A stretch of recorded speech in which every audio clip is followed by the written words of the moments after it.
पंढरीनाथ भगवान की जय, माऊली ज्ञानेश्वर महाराज की जय, जगद्गुरु तुकाराम महाराज की जय, श्री संत स्वामी नारायण महाराज की जय, बोलो सब संतन की जय।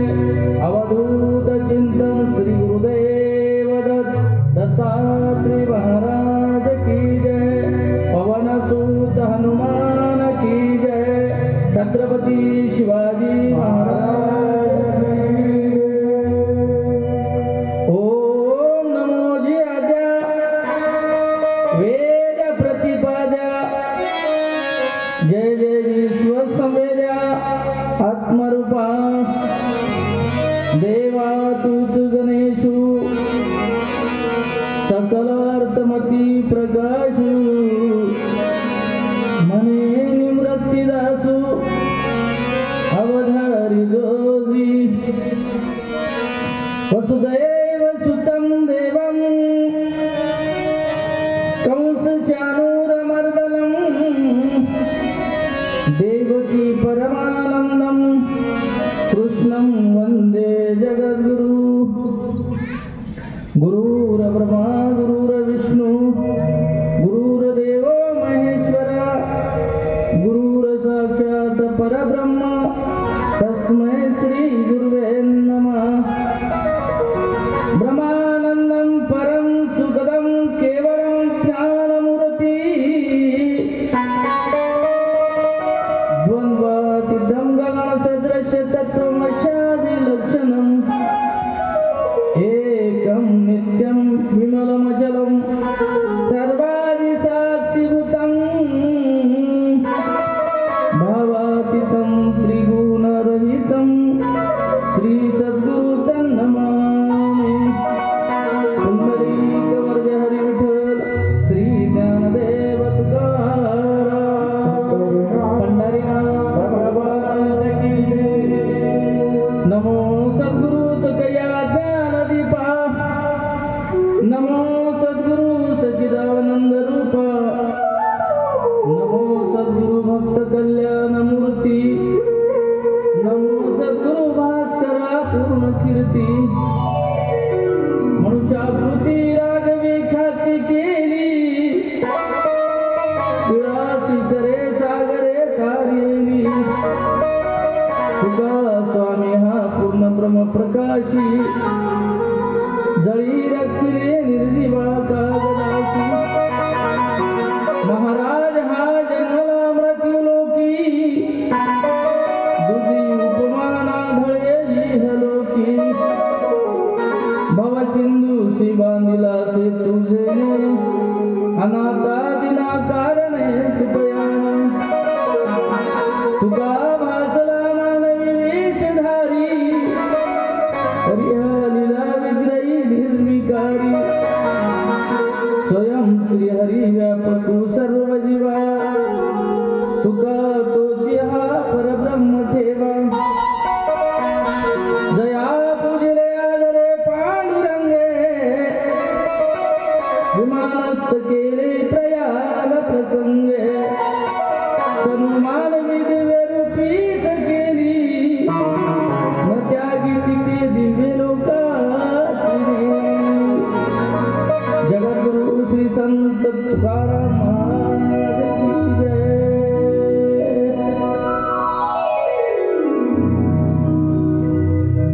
विश्ववंदे महाराष्ट्र भूषण, जगद्वंदनीय संत श्रेष्ठ संत शिरोमणी साधू जगद्गुरु तुकोबाराय, माऊली महावैष्णव श्रीमंत श्री ज्ञानेश्वर भगवान, गौरीपुत्र गजानन कौशल्य पुत्र रघुनंदन नाथ स्वामी जनार्दन आदी करून संत महात्म्याच्या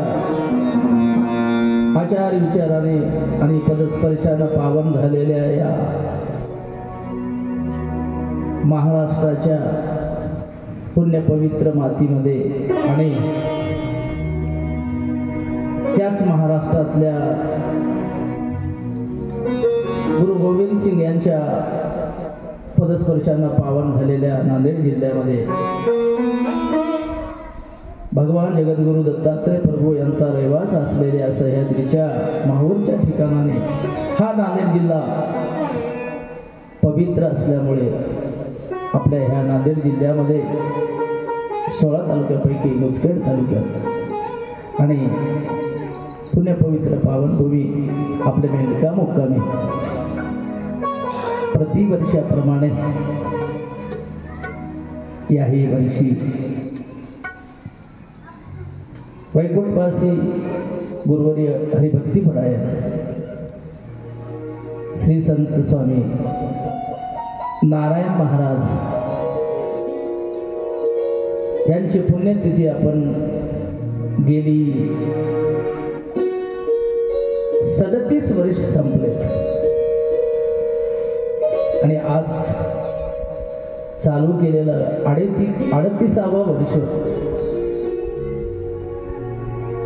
आपल्या ग्रामस्थांच्या वतीनं आणि विशेषतः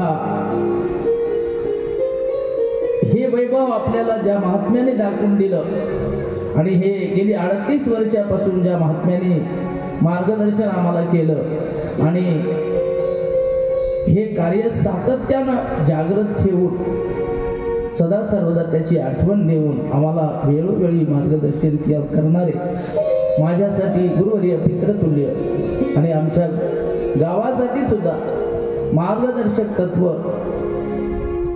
आदरणीय हरिभक्तीपरायण पंढरीनाथ महाराज पंढरपूरकर यांच्या मार्गदर्शनानं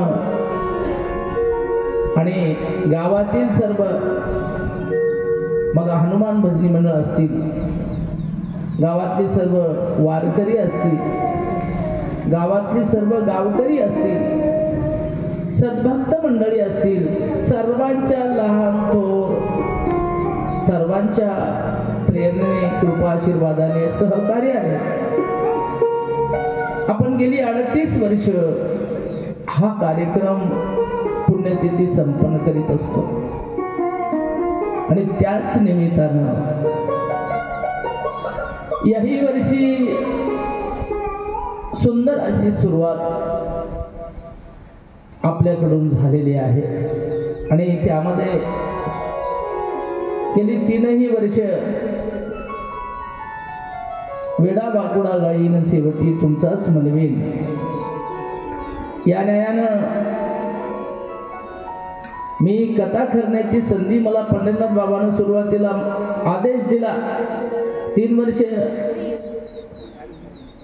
पुढे तुझ्या मनावर आहे म्हणजे कसं करायचं ते ठरवतो, पण 3 वर्ष तुला कथा करावी लागते. सुरुवातीचा शब्द हे म्हणलं बाबा तुमचा आशीर्वाद पाठीशी असेल तर प्रयत्न करीन आणि म्हणून त्यांच्या आदेशानं आणि तुमच्या आशीर्वादानं मी इथं बसण्याचं धाडस माझ्या अंगी पात्रता नसताना सुद्धा केलं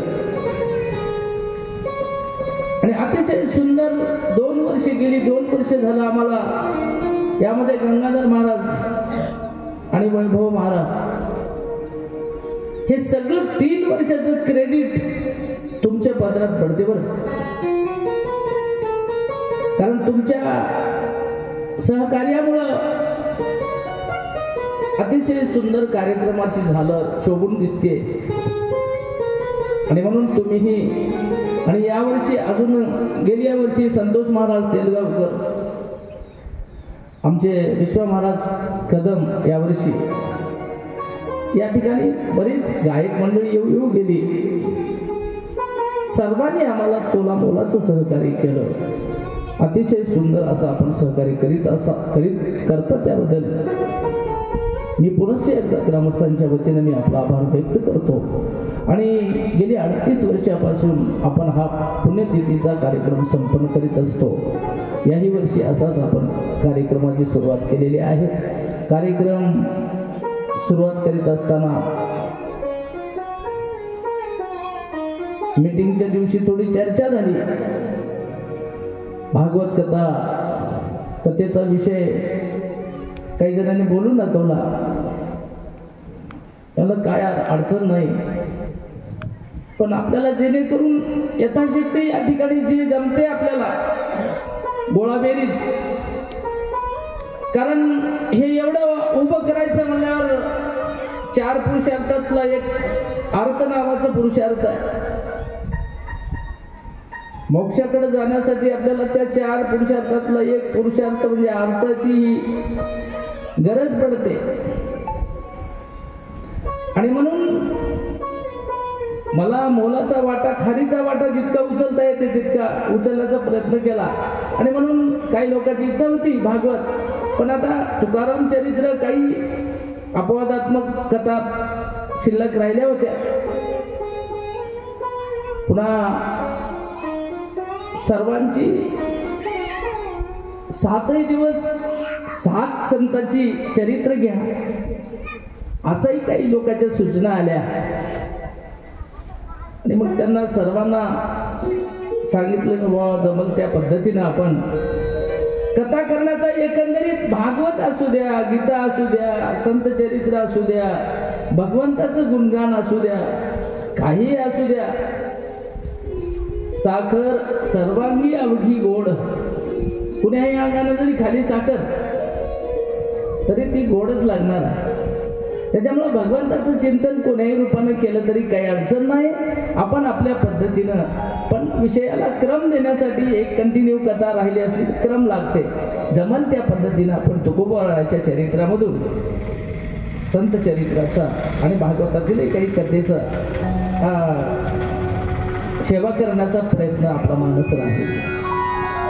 आणि म्हणून आपल्याला संत तुकोबारायाचं चरित्र या ठिकाणी 2 वर्ष आपण चालवलेलं आहे. याही वर्षी आता ऐकणाऱ्याला झालंय कसं, ऐकणाऱ्याला थोडस मन करारे प्रसन्न, सर्व सिद्धीचे कारण, मोक्षात्वा बंधन इच्छा मार्ग ते. मन प्रसन्न करण्यासाठी कुणाच्या मनाला काय आवडते हे ज्याच्या त्याच्या मनाचा विषय आहे. आणि श्रोत्यामध्ये मूर्ती तितक्या प्रकृती असतात. आणि म्हणून लावू कुणी मृदंग, श्रुती टाळ घोष, शेऊ भ्रमर सावळीने. मृदंग लावून स्वराच्या नादात भगवंताचं चिंतन केलं की मन प्रसन्न होते. आणि म्हणून नेमकं काय ऐकायचं, काही ऐकलं तरी आपल्याला त्याच मार्गावर नेणारं काव्य आहे भगवंताचं. आणि म्हणून आपण हे चरित्र त्यांच्या बोलण्याचा आदर करू. आपण टप्प्याटप्प्यानं या ठिकाणी भागवतच करू म्हटलं होतं मी, पण आता काही तुकोबारायाचं चरित्र शिल्लक राहिलंय. आणि तुकोबारायाचं चरित्र का ऐकायचं, कशासाठी ऐकायचं. परत एका जेवणाऱ्या पुढं दूध, दही, ताक, लोणी आणि तूप असे 5 पदार्थ जर ठेवले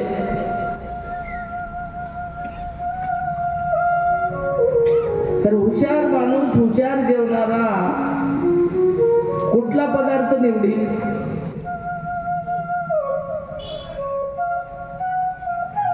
दुधाचं दही केल्याशिवाय दुधात ताकद आहे नाही असं नाही, पण दूध ज्या वेळेला आपली प्रक्रिया सोडते आणि स्थलांतर करते त्यावेळेला दही होते.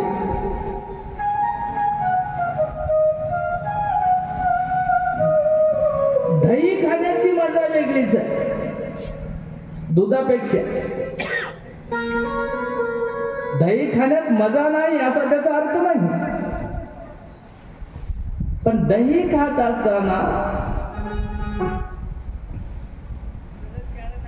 त्याच्या चवीला पचविण्याची क्षमता आणि दह्याचे घुसळण केल्याच्या नंतर ताक निघते. आमच्यासारख्याला ताक फार आवडते. ताकामधून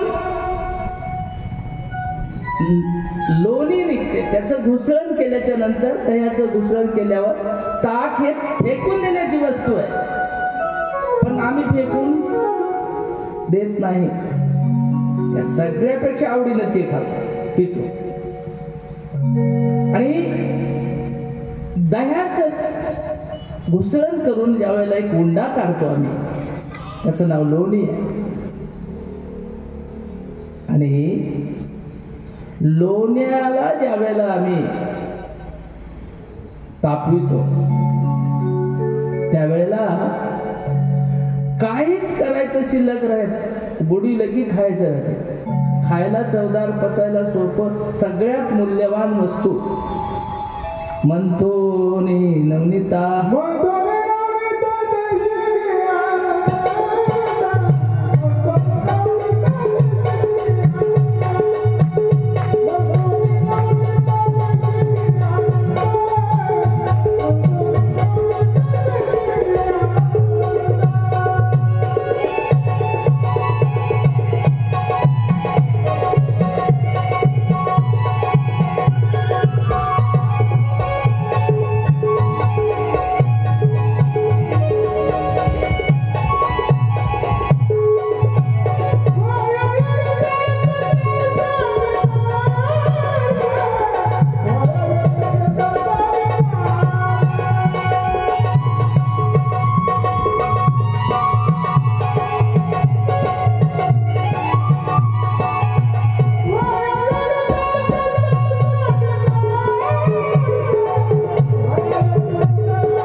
मंथोनी नवनीता तैसे घे अनंता, वाया व्यर्थ कथा सांगी मार्ग.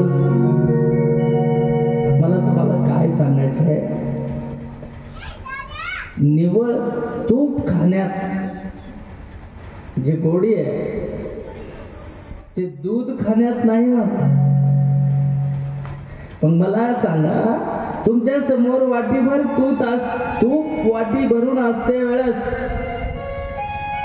ताकाची, दह्याची, दुधाची अपेक्षा का करायची? अहो, तुकोबारायाचं चरित्र म्हणजे आयतं तूप आहे. भगवंताचं चरित्र म्हणजे दूध आहे. भगवंताच्या चरित्रापेक्षा संतांचे चरित्र मोठे आहे. आणि म्हणून तुकोबारायाचं जे चरित्र आहे नगदीच आहे हो. भगवंताचा न्याय करशील तसं भरशील आहे, पण तुकोबारायचा न्याय तसा नाही. कसंही कर, कल्याणच संतांची उक्ती आहे. आणि म्हणून तुकोबारायाचं दारिद्र्य, आता तुकोबारायाच्या जीवन चरित्रामध्ये दोन विभाग पडतात. पूर्व आश्रमीचा भाग म्हणजे संसाराचं वर्णन केलंय तुकोबारायाचे. एकंदरीत महिपती बुवानी 17 अध्यायामध्ये त्याचे दोन भाग केलेत. आणि उत्तरार्धामध्ये तुकोबारायाने कसा प्रपंच केला, संसारातल्या अडचणी आणि परमार्थातल्या अडचणी प्रकर्षानं दोन भाग पडतात. आणि म्हणून तुकोबारायाच्या वाट्याला आलेलं संसारातलं दुःखमय जीवन, जगातल्या जितक्या अडचणी येतात तितक्या तुकोबारायाच्या चरित्रामध्ये संसार करीत असताना येणाऱ्या अडचणी त्याच्यात मांडल्या. तुम्हा आम्हाला तेवढ्या अडचणी नाहीत, पण या पूर्वार्धाचा सारांश किंवा सिद्धांत असा आहे, तुकोबारायाचं दारिद्र्य जर आम्ही तोंडानं वर्णन केलं, आमचं दारिद्र्य जाते कशी जोड लावली. दारिद्र्याला वैभव संपन्न व्हायचे काय, तुकोबारायाच्या दारिद्र्याचं या दारिद्र्यानं वर्णन करावं. मग त्यांच्या दारिद्र्यामुळं आमचं दारिद्र्य जाण्याची ग्वाही साधू संतांनी दिली. आणि म्हणून तुकोबारायाचं वर्णन म्हणजे नगदी माप आहे, खूप मोठा विषय आहे. आणि म्हणून गुरुवर्य संत नारायण महाराज काय त्यांचं वर्णन करावं.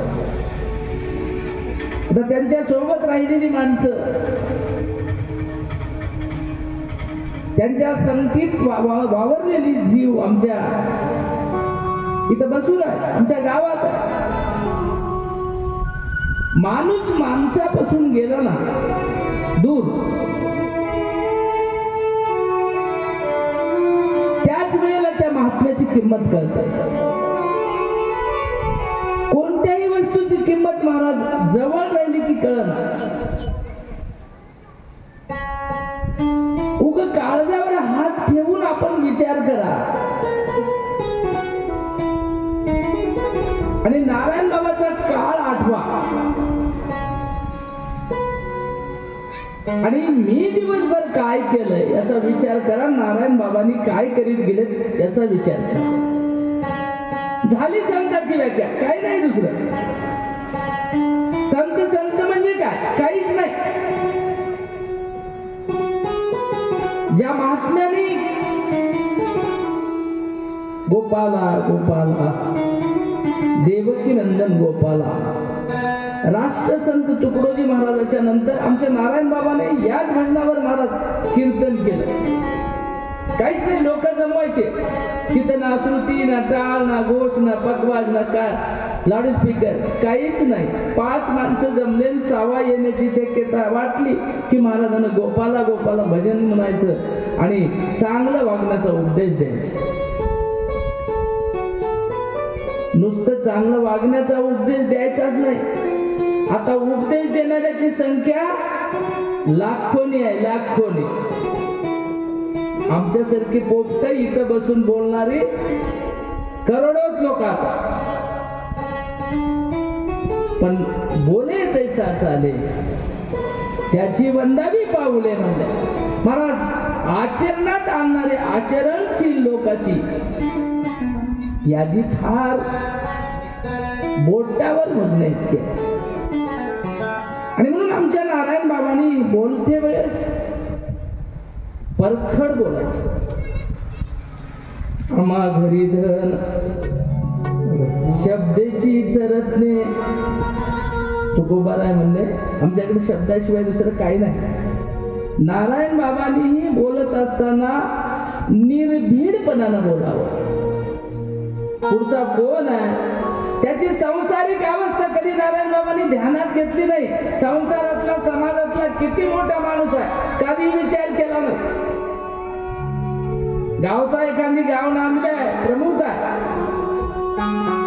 आणि नारायण बाबा माधुगिरीला गेले तर त्यानं तिथं 8 वाजता झोपलेला दिसला, त्याला डायरेक्ट शिवी देऊन काठी मारून उठवायचं. त्याला समाजाच्या हितासाठी महाराज साधू संतांनी आपला देह झिजविला. आणि नारायण बाबांनी आमच्यासाठी काय केलंय आज विचार केला तर लक्षात येईल. सकाळी 4 वाजता गाव झाडून काढणं, आम्हाला आमचं अंगण झालं होईना झालं, काहीच नाही. कथा कीर्तनातून दुसरा बोधच नाही. संगतीतल्या माणसाला आठवलं की आम्हाला गीता भागवत कळते. अशी मूर्ती आमची वामन मूर्ती नारायण बाबाची होऊन गेली. वैराग्यवान साधू, बोलते वेळेस परखड निर्भीड बोलणारा माणूस, जीव, पण समाजाच्या हिताचं. ज्या महात्म्याने माधुगिरी मागून आणायची,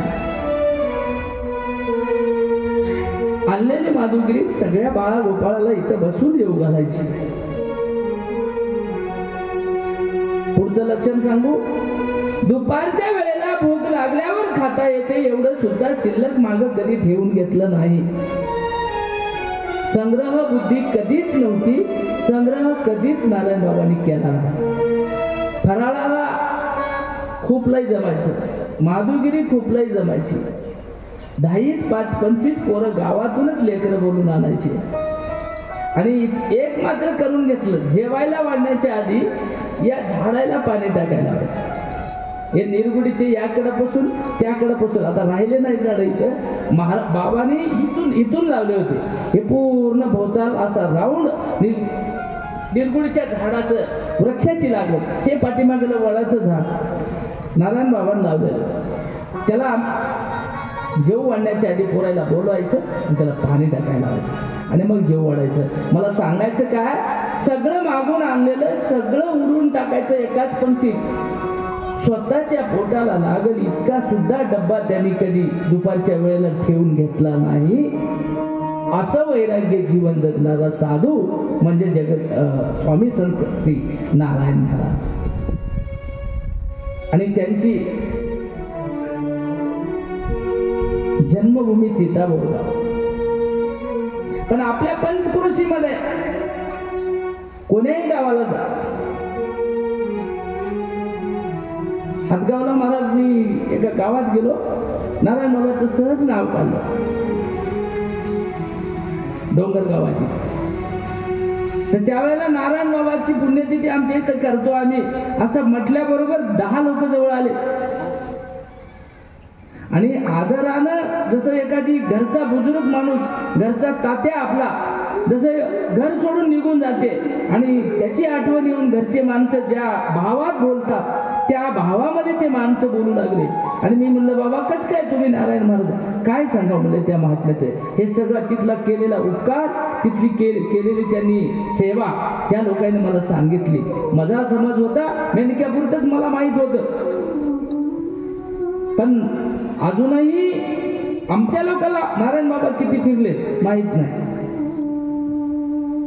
खूप मोठा त्यांचा विषय आहे. आणि नारायण बाबांनी कधी प्रदर्शन केलं नाही, कधी भक्तीचा गवगवा केला नाही आणि कर्तेपणाचा कधी आव आणला नाही, कर्तेपणा आपल्याकडे कधी घेतला नाही.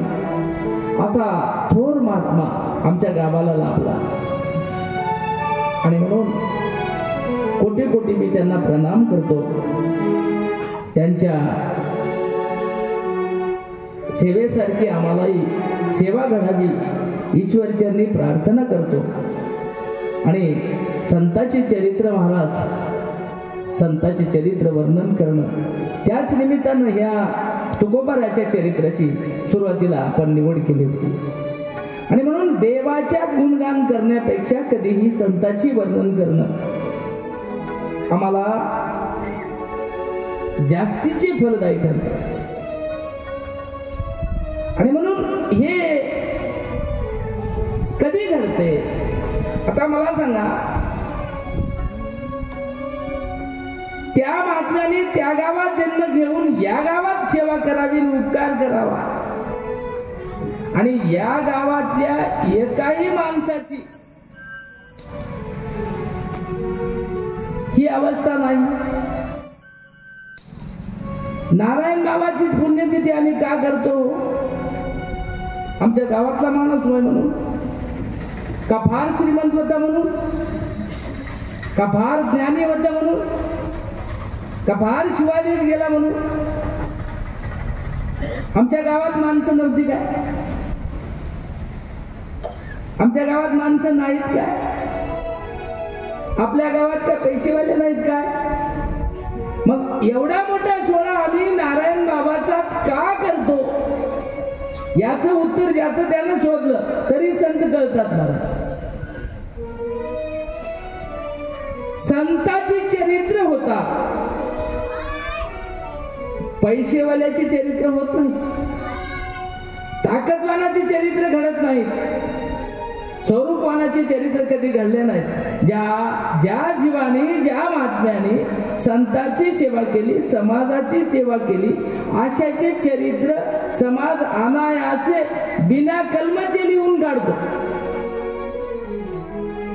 सेवा करणाऱ्याचे चरित्र लिहिण्यासाठी कागद आणि पेन कधीही लागत नाही. कागद आणि पेन हे फक्त शब्द लिखाण केलं जाते त्याच्यावर. पण हे जे लिखाण मिळालंय विदाउट कागद आणि पेनच, हे लिखाण म्हणजेच संत चरित्र आहे. आणि संत चरित्र ज्या दिवशी घडते त्या दिवशीच भगवंताला आपला लाड येते. आणि म्हणून संतांची सेवा आम्हाला नारायण बाबाच्या पुण्यतिथीच्या निमित्तानं वर्षभरामध्ये आपल्याला काही वाचिक मानसिक पाप घडतात. का करायची पुण्यतिथी? आम्ही वर्षभर जीवन जगत असताना, संसार करीत असताना, समाजात जगत असताना आमच्या काही कायेचे पाप होतात, काही वाचेचे होतात आणि काही मनाचेही होतात.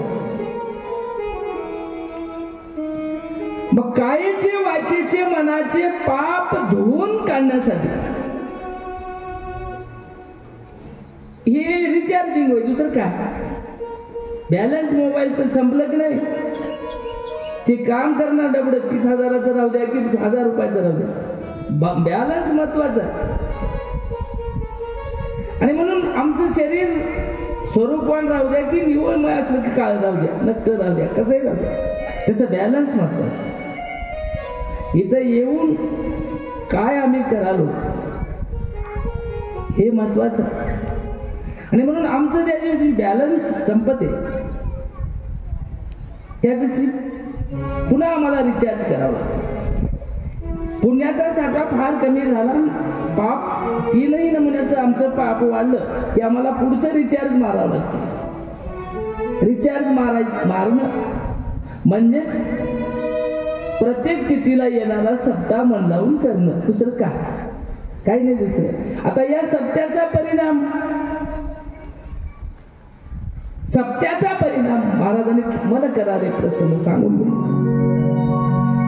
जीवनामध्ये सर्व सिद्धी मिळवायचं असेल तर मन प्रसन्न करावं लागतं. आणि मन प्रसन्न करायचं असेल तर आम्हाला हेच करावं लागतं ज्याच्यामुळं मन प्रसन्न होते. आता एखाद्याचं मन प्रसन्न ढोलकी ऐकल्यावर बी होते, म्हणून ते प्रसन्न झालेलं मन सिद्धी देते काय? देत नाही महाराज. शुद्ध सात्विक गुणाच्यामुळे मन प्रसन्न झालेलं मन आम्हाला पुढे तसाच परिणाम करते आणि तिथं आम्हाला सिद्धीच्या प्रायमरी लक्षणाची सुरुवात, सिद्धी मिळत नाही. आणि म्हणून सिद्धीकडे जायचं असेल तर आम्हाला मन प्रसन्न करावं लागते. आणि सिद्धी म्हणजेच काय? आम्हाला काही क्वचित मानसिक पाप कळत न कळत झालेले माफ करणं. आणि आमचे कळत न कळत नाहीत महाराज पाप. दुधात पाणी माणूस न कळून घालते काय?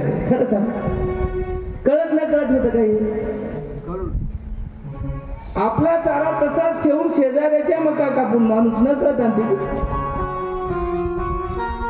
न कळत होणारी पाप वेगळे असतात आणि न कळत झालेल्या पापाचं प्रायश्चित्त फार तोकडा आहे, असं काही फार शास्त्रानं दिलेलं नाही.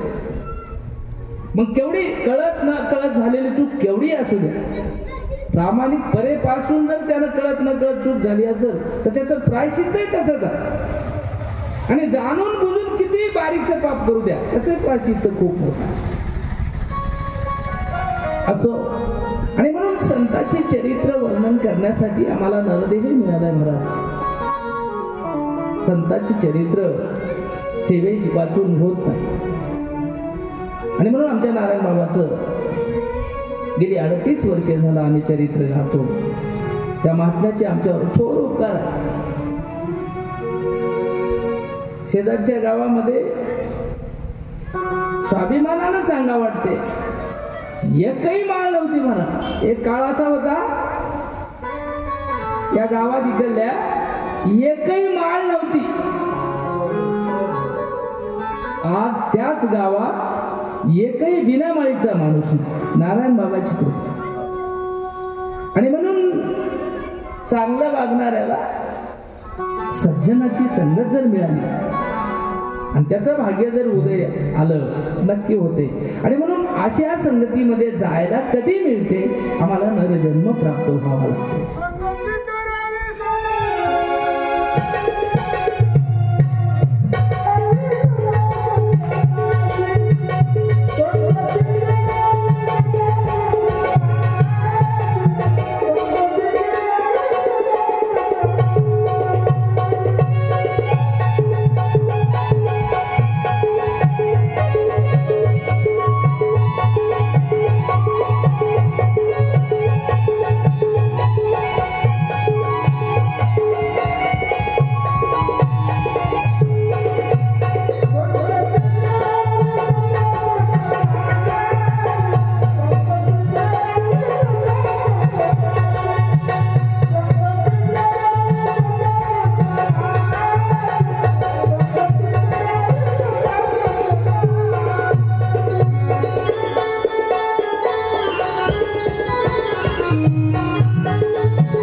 संगती करावी सदा सज्जनाची,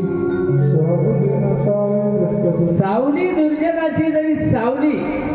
संगत सज्जनाची संगत सांगितली आणि दुर्जनाची सावली सांगितली. दुर्जनाची सावली किती वाईट आहे महाराज. इंगळीच्या किंवा इंच्याच्या नांगीमध्ये विष राहते. बाकी त्याला जे हात राहतात की नाही चलायचे इंगळीला, त्या हातामध्ये 1% विष राहिला. त्या इंगळीचे विष कुठे राहते, त्या पाठीमागे एक असा गोल उंडा राहते, त्याला एक काटा राहते. त्या नांगीत विष राहते त्याची इंगळीच. इंगळीला एकाच ठिकाणी विष राहते, पण दुर्जनाच्या सर्वांगात विष राहते. मी तुम्हाला इंगळी का सांगालो, दुर्जनाच्या सर्व अंगामध्ये विष तुकोबाराचं प्रमाण आहे. पुढे येईल ते आपल्याला इतिहास. मंबाजी बुवा, सालो मालो आणि तुकोबाराचं वर्णन लय मजेदार ओव्या आहेत बघा, सुंदर ओव्या आहेत. आणि म्हणून दुर्जनाच्या सर्व अंगात विष राहते. त्याच्यापेक्षा विषारी प्राणी बरे. आणि म्हणून त्याची सावलीही आपल्या अंगावर पडू नये. सत्संगाविन तुकडोजी बाबा म्हणले ज्ञान मिळेना सद्गुरु बोधाचे. संतांच्या संगतीमध्ये राहायचं असेल आम्हाला सुरुवात करावी लागते सज्जनाच्या वृत्तीनं. संतांच्या संगतीत जाण्यासाठी सुरुवातीला सत लोकांच्या संग राहावं. सत लोक म्हणजे प्रपंच करीत असताना कधीच खोटं न बोलणारे, दुर्व्यवहार न करणारे, असत्य न बोलणारे, आपण आपलं काम करून समाजाला नीट उपदेश करणारे, याचं नाव सज्जन. आणि पुढं अशा सज्जनाच्या संगतीत आलो तर ते आपल्याला चांगलं करू द्या नाही तर न करू द्या महाराज, आपलं वाईट तरी करीत नाहीत. त्याला म्हणायचं सज्जन. तुमच्या दिवसभर संघ राहिल्यावर तुम्हाला चहा पाजणार नाही, पण तू चहा पाहिजे असं कधीच दुराग्रह करणार नाही.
संताची संगती.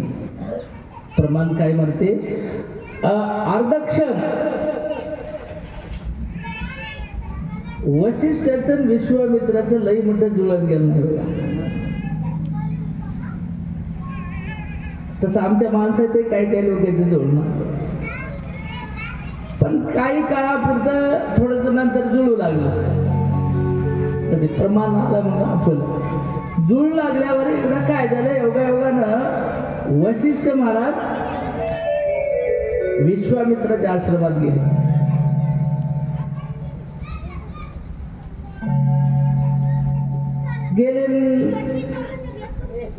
प्रणाम केला. अतिथी देवो भव या न्यायाने वसिष्ठ महाराजाची सेवाही केली आणि षोडशोपचारे पूजा केली, क्षेमालिंगन दिलं, सगळं झालं. चर्चा झाली रात्रभर परमार्थावर.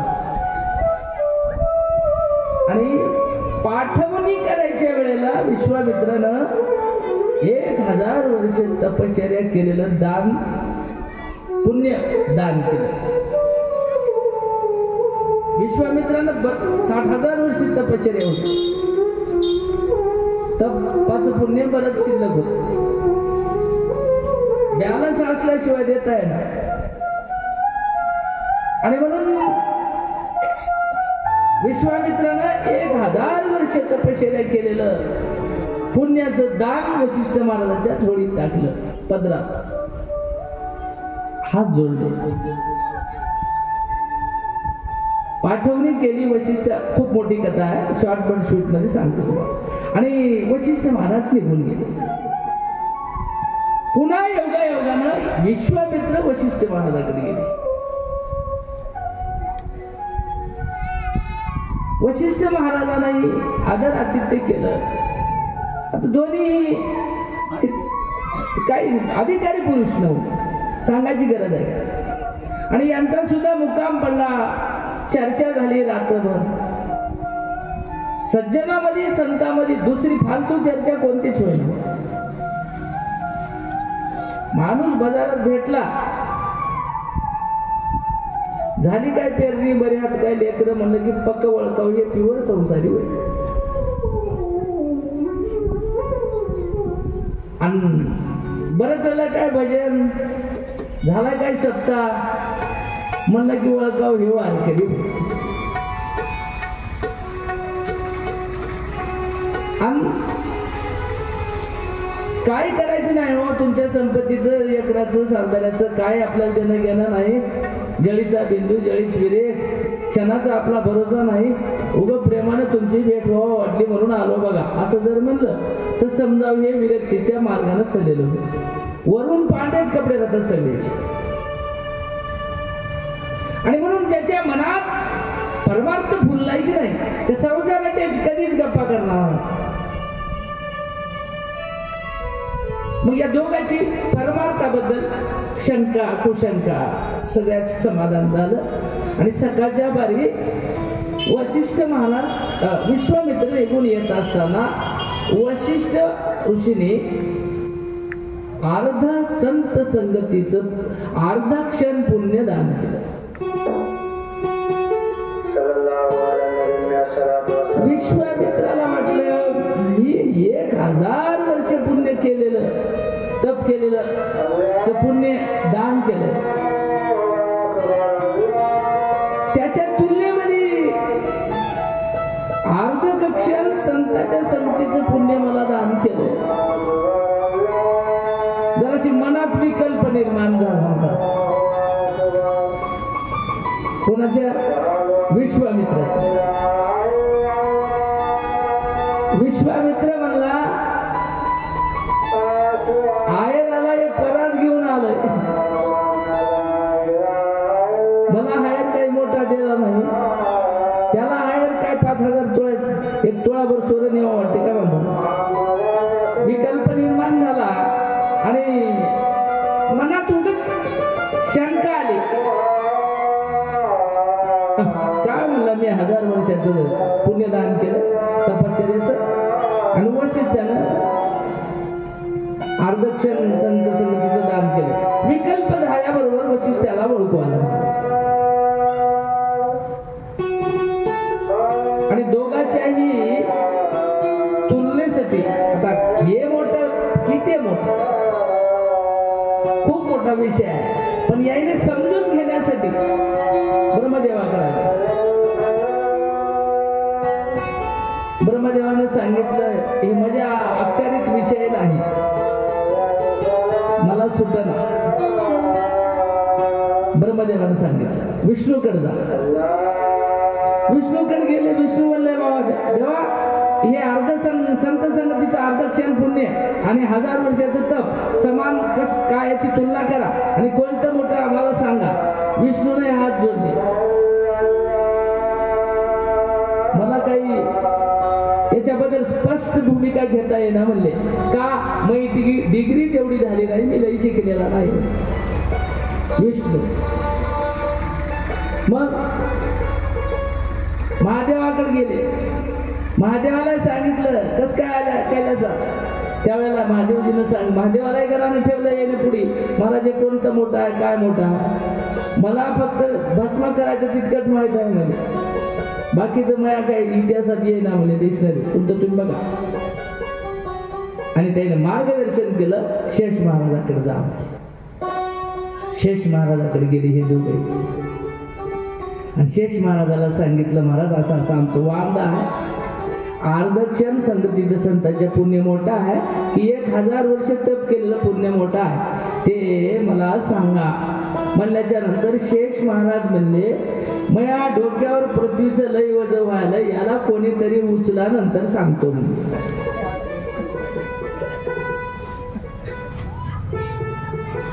काय करावं म्हणले. आता शेष महाराजाने पेचात टाकलं याला की माझ्या डोईवरचा जे पृथ्वीचा भार आहे याला उचला म्हणले. दोघांपैकी कोणी एक जण भार हलका डोसक्यावरचा उतरा, मग सांगतो मला.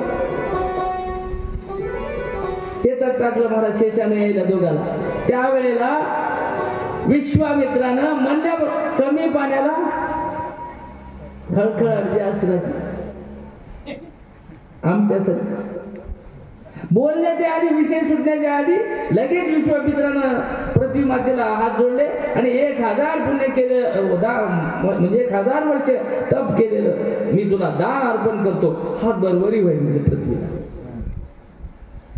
आणि संकल्प सोडून मोकळे झाले. केस बरंही पृथ्वी हल्ली नाही माणूस. टुकुमुकू बगर पापणी लावून अशी वशिष्ठाकडे बघून गेली. वशिष्ठ महाराजांनी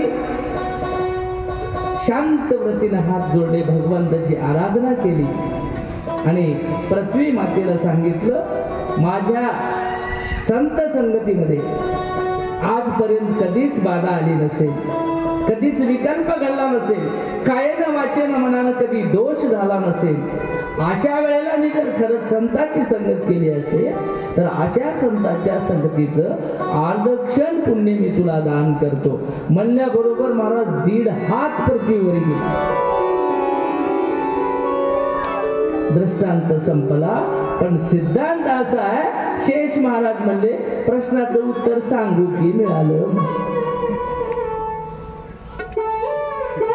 दृष्टांत संपला. पण सिद्धांत असा आहे, संतांच्या संगतीमध्ये आम्ही काट्यावरची रस्त्यावरची काठी उचला, तुकडोजी बाबाचा परमार्थ वेगळा महाराज. स्वच्छ करू गाव आपला स्वच्छ करू. त्याच वृत्तीनं आमचे नारायण बाबा अरे पारावर येऊन हरिपाठ करून टिळे टोप्या माळा घालण्यापेक्षा रस्त्यावरचे काटे उचला म्हणायचे. आणि म्हणून ही अनुभूती संतांच्या संगतीत गेल्याशिवाय, संतांची संगतच महाराज जे खळांची व्यंकटी सांडो. पसायदानामध्ये माऊलीनं 9000 ओव्याचा धन कमविलं, निवृत्तीच्या चरणी अर्पण केलं आणि शेवटी प्रसाद मागितला. महाराज तुम्ही माझे बंधू आहात, तुम्ही माझे सद्गुरू आहात, जगामध्ये मला तुमच्याशिवाय कोणी नाही आणि तुमची जर कृपा झाली, जितने तारे गगन में होय उतने क्यों न शत्रु होय, एक कृपा करे रघुराज तो बाल न बाका होय. ज्ञानेमाने सांगितलं, महाराज फक्त मला राजयाची कांता काय भीक मागे, मनाची या जोगे सिद्धी पावे. माझ्या मनात आलेलं मी सिद्ध करीन, सिद्धीला नाही, केवळ तुमची कृपा आम्हाला पाहिजे. त्यावेळेला तथास्तु, काय पाहिजे सांग म्हणल्याच्या नंतर महाराज केवळ 9000 ओव्या अर्पण केल्या आणि 9 ओव्यामध्ये महात्म्याने माऊलींनी पसायदान आपल्या सद्गुरूला मागितले. त्या पसायदानाचा जरी जीवनामध्ये अर्थ कळाला ना महाराज, तर गीता, शास्त्र, वेद, पुराण काही जपायची गरज पडली. आम्हाला 9 ओव्याचा शब्दशः अर्थ आचरणात आला, आम्हाला मोक्ष मिळाला. जे खळांची व्यंकटी सांडो, तया सत्कर्मे नती वाढो, भूता परस्परे जडो. काय मागितले बघा, एकमेकावर मन लावून प्रीती वाढावी. काय बनवतो आमच्यासाठी मागून ठेवायला? कधी होणार महात्मा होऊन गेला. एक एक एक एक ओवी सांगितले तर पुरा सप्ताह जाते महाराज. आपला पसाय दानावरच आपला सप्ताह जाते. इतकं गोड निरूपण आहे, पण ते देण्या इतकी बुद्धी आपल्याकडे नाही. एकच शब्द आपल्याला सांगून जाते, याच्यात काय दडलंय. जे खळांची व्यंकटी सांडो तया सत्कर्मी रती वाढो, भूता परस्परे जडो मैत्री जीवांची. महाराज देवाचा न्याय आहे, करशील तसं भरशील. भगवंतांनी सांगितलं यदा यदा हि धर्मस्य. या श्लोकामध्ये देव संजयाला काय म्हणतात, धर्माला ज्यावेळेला लागला आणि येते त्यावेळेला मी दुष्टांचं हनन करीन. काय म्हणजे दुष्टांचं हनन करीन. हनन शब्दावर भर द्या तुम्ही. देव असून काय म्हणतात संजयाला, मी दुष्टांचं हनन करीन, सज्जनाचं रक्षण करीन आणि पुन्हा धर्माची स्थापना करीन. देव पण माऊली काय म्हणतात, दुष्ट लोकांचं हनन करायचं नाही, दुष्ट लोकांचा दुष्टपणा संपवायचा. एक आहे नक्कीच. आणि म्हणून ज्या ठिकाणी विवेक आहे त्या ठिकाणी ओरिजिनल दुष्टपणाकडे बघण्याचा सुद्धा त्यांच्या चष्म्यातून त्यांना विवेक दिसते. दुष्ट माणूस सुद्धा त्यांना दुष्टपणा तितका बाजूला काढण्याचा संत प्रयत्न आमचा करतात. आणि म्हणून आम्ही संतांच्या सज्जनाच्या संगतीत जावं. खूप मोठा विषय आहे. आम्ही गेली हा सप्ताहभर जरी सज्जनाच्या संगतीमध्ये बसलो, सज्जनाचं वर्णन केलं, 4 वेद 6 शास्त्र 18 पुराणाने संतांचं वर्णन केलं. महाराज जमलं नाही त्यांना सुद्धा. इतका महिमा देवते संत संत देव आहेत आणि देवही संत आहेत. कुणाचंही वर्णन करा. साखर सर्वांगी गोड, अवघी सर्वांगी गोड साखर त्या ज्याप्रमाणे आहे त्याप्रमाणे.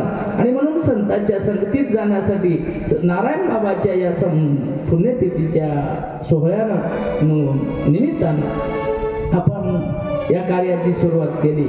आणि मग माणसाचा जन्म आम्हाला मिळालाय. हे सगळं पुण्य माणसाच्या जन्मानच करता येते, इतर नाही. 4 खाणीमध्ये पुनर्वित्तम पुनर्मित्रम पुनर्भार्या पुनर्मयी यतत् सर्व पुनर्लभ्यम न शरीरम पुन्हा पुन्हा. सुभाषितकार म्हणतो पुनर्वित्तम, एकदा खर्च केलेला पैसा आम्हाला हे मेहनत करून पुढचे पैसे कमविता येतात. पुनर्मित्रम, एक आमचा चांगला मित्र आमच्यापासून समजा दूर गेला तर त्याच्याही पेक्षा सद्गुणी मित्र आम्हाला त्याच्याहून चांगला जोडता येते. पुनर्भार्या, कर्म धर्म संयोगानं आमची अर्धांगी आमच्या अर्ध्यातच आयुष्यात टपकली तर समाजमान्य दुसरीही करता येते. जगाच्या बाजारपेठेमध्ये सगळ्या गोष्टी पुन्हा पुन्हा पुन्हा करता येतात. पण एकदा का नरदेह हातचा निघून गेला महाराज, पुन्हा नाही नाही नाही. आणि मग मिळायचं असेल तर त्याची कारण खूप शास्त्रानं सांगितलेले आहे. पाप पुण्य समान समी, वासनेच्या संगे जन्म घेणे लागे, बरेच कारण सांगितले. आणि म्हणून जोपर्यंत आमच्या ताब्यामध्ये हा नरदेह आहे तोपर्यंतच आम्हाला हे सर्व काही होते. नरदेह शरीर उत्तम चांगले, शरीर सुखाचे घुसले, शरीरे साध्य होय केले, शरीरे साधने परब्रह्म. या शरीरानं आम्हाला परब्रह्माची साध्यता करता येते. इतका पावर या शरीरामध्ये, जितकं पॉवरफुल आहे की नाही तितकंच आम्हाला खड्यात नेऊन घालणार सुद्धा. त्यागावे ना भोगावे म्हणजे मान. याचा त्याग जर केला तर मोक्ष सुखाला नागवणार आहोत.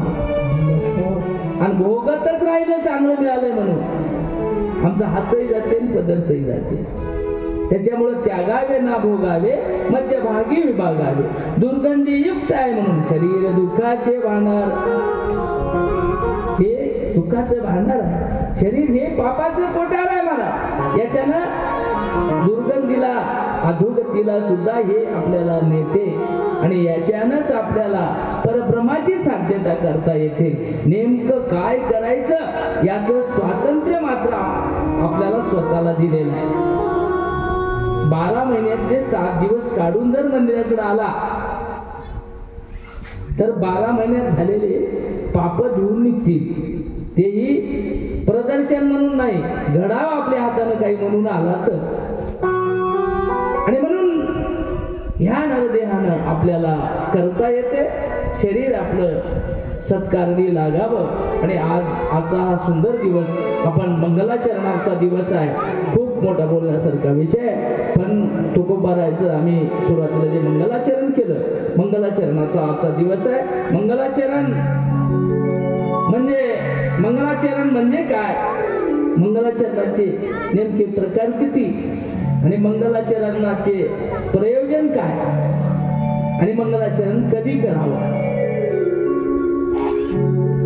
आता मंगलाचरण करीत असताना चांगल्या कामाची सुरुवात करीत असताना कार्यामध्ये विघ्न एवढे, म्हणून मंगलाचरण करावं. आणि एखादी म्हणलं आम्हाला विघ्नाची भीतीच नाही, आमच्या कार्याला 100% विघ्न येणारच नाही, असा जर म्हणला तर शुभ कार्याला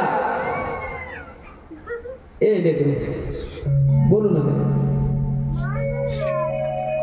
विघ्न विनाशाय, आलेले विघ्न दूर जावं म्हणून मंगलाचरण करतात. एखादी म्हणला आम्हाला विघ्नाची भीती नाही, तर शिष्य शिक्षा याही.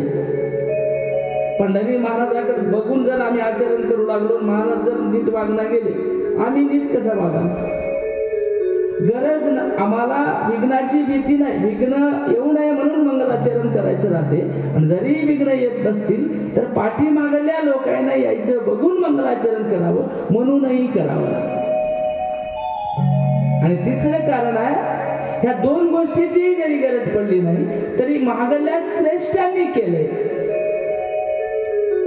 म्हणून त्यांच्या पावलावर पाऊल ठेवू आपणही मंगलाचरण करायचं आहे. आणि म्हणून सिद्धांत कौमुदी नावाच्या ग्रंथामध्ये एक बाल मनोरमा कवीनं, टीकाकारानं एक टीका केलेली आहे महाराज. त्यामध्ये एक सुंदर असं प्रमाण आहे, मंगल आदिनी, मंगल अंतानी आणि मंगल मध्यानी, शास्त्रानी प्रथंती, असा एक श्लोक लिहिला आहे. शास्त्र काय सांगते, मंगल आदिनी, मंगलाचरण सुरुवातीलाही करावं. सुरुवातीला करायचं जमलं नाही किंवा करायचं नसेल तर शेवटला तरी करावं. आणि शेवटी नसेल तर कार्यक्रमाचा मध्य साधून तरी करावं, पण मंगलाचरण करावं यावर शास्त्राने भर दिलाय. आणि म्हणून मंगलाचरणाचे प्रकार सांगितले. पहिला प्रकार आहे महाराज वस्तू निर्देश रूप मंगलाचरण. आता ते किती नमुन्याचं आहे, ते किती प्रकारानं करतात. पहिला प्रकार वस्तू निर्देश रूप मंगल. दुसरा आहे आशीर्वाद रूप मंगल, आशीर्वाद नमस्कार रूप मंगलाचरण दुसरं. आणि तिसरं आहे आशीर्वाद रूप मंगलचरण. नमस्कार, आशीर्वाद आणि वस्तू निर्देश रूप. वस्तू निर्देश रूपामध्ये, या नमस्कार रूपामध्ये सुद्धा दोन प्रकार पडतात. एक सगुण वस्तू निर्देश रूप मंगल आहे आणि दुसरं निर्गुण वस्तू रूप मंगल आहे. अशा प्रकारे मंगल आदिनी, अंतानी आणि मध्यानी केव्हाही करावं. आणि म्हणूनच नमो सद्गुरु तुकया ज्ञान दीपा सुरुवातीला आपण केलं, नमस्कार रूप मंगल केलं. आणि म्हणून मंगल करावं. आजच्या ह्या कार्यक्रमामध्ये किंवा आजच्या या उशीर झालेल्या सत्रामध्ये आजची पहिली दिवसाची सुरुवात आहे. आज सुंदर असं भगवंताचं पुढे वर्णन आहे. आजची ही मंगलाचरणाची सेवा आणि मंगलाचरणाचा दिवस आज या ठिकाणी आहे. भगवंताला नमन आपण सुरुवातीला केलेलं आहे आणि भगवंताचं नमन भगवंताला स्वीकारावं अशी ईश्वरचरणी भगवंताच्या संतांच्या साधूच्या आपण करू. आणि पंढरीनाथ बाबाचा आदेश होता की 5 वाजेपर्यंत चलवा. तर उद्यापासून आपण सुंदर अशी कथा, या ठिकाणी राहिलेला विषय तुकोबारायचा. जवळपास आपला 70% तुकोबाराचा विषय महाराज संपलाय. अद्भुत याच्यातल्या काही अपवादात्मक चांगल्या कथा आता. कथेचा सिद्धांतही काही खूप सुंदर आहे. आता माझ्यासारख्या अल्पबुद्धीला जर खूप सुंदर वाटते तर तुमच्यासारख्याला किती ते सुंदर असं. काही अपवादात्मक तुळक या ठिकाणी तुकोबाराच्या चरित्रातल्या कथा बघू आपण, आणि काही संत चरित्र जसं जसं मला जमता येते काही भागवतातल्या 1-2 आपण कथेचं वर्णन करू, जेणेकरून 7 दिवस भगवंताचं चिंतन करण्याचा प्रयत्न करू. प्रयत्न करण्यासाठी अतिशय सुंदर यावर्षी आपल्याला 7 वैभव महाराजाचं पुन्हा एकदा मी स्वागत करतो, तर तिघांचाही मनापासून आभार व्यक्त करतो. आणि आज संध्याकाळी हरिभक्तीपरायण प्रताप महाराज नटुरे यांचं सुंदर कीर्तन आहे. सर्वांनी आज तुम्ही आलात, उद्या तीनही कलाकारांना किंवा आमच्या साथीदारांना विनंती करतो 3 वाजता कथा चालू होईल आणि ती 6 वाजता शक्यतोवर आपण 6 पर्यंत कथा चालवीत. 3 ते 6 असा कथेची वेळ राहील.